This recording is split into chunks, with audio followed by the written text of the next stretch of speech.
Thanks, Chimaru.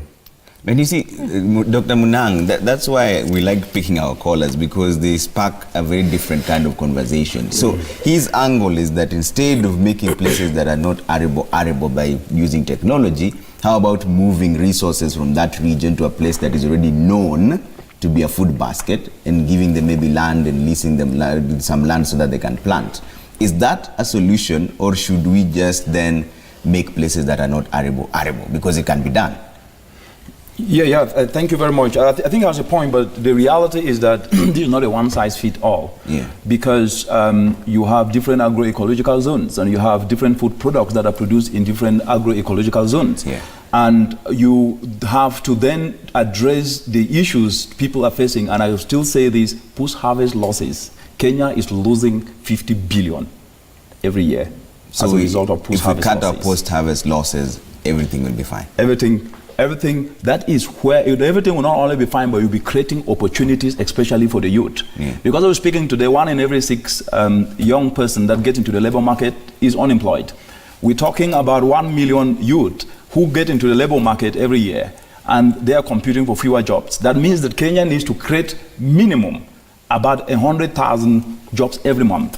Where will that come from? It will come from adding value to the food products that are produced. So, Dr. Richard, then that begs the question, is the Kenyan government doing enough? You know, earlier you painted for us this fantastic image of what Kenya is doing, the contribution Kenya has when it comes to climate change, but still at the end of the day, here we are facing a drought.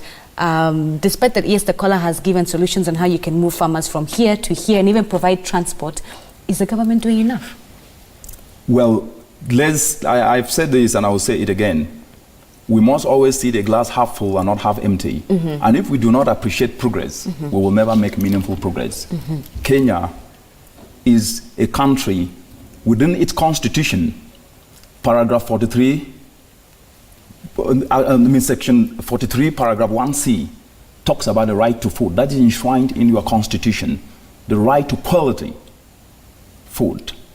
When you look at the development agenda of Kenya, the Big Four, beautiful concept. From a policy perspective, that's excellent. The question now should, how do we gel this to make quick impacts on the ground?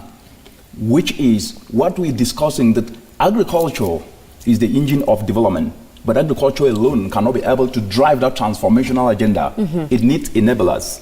And in this case, for example, the farmers, as I said, most of them are already practicing these nature-based approaches, climate-smart agricultural techniques, whether it is low soil, minimum soil tillage, or it's applying organic manure. But they need to add value. And if you can decentralize solar dryers to them, that's manufacturing, which is part of the Big Four. Then you will reverse post-harvest losses, which will provide food, more food, and that will mean that you will have more food-secured nation. That will be food security. But if you can then be able to ensure that they can produce using this nature-based approaches, because what the science is telling us is that the nature-based approaches, especially ecosystem-based adaptation, do not only increase yield by up to 128%, but also increase immune-boosting compounds, which in the rural communities, about 60% of this population depend on these immune-boosting compounds because they don't have access to supplements. Then you'll be addressing health, which then prevent someone even to go to the hospital. So, and when you sell these food products, when they have added value, they put more money in their pocket, they can be able to afford houses that they can be able to buy. So there's a trickle-down effect in that chain. All right. Absolutely. We have to take a quick break here on Daybreak. But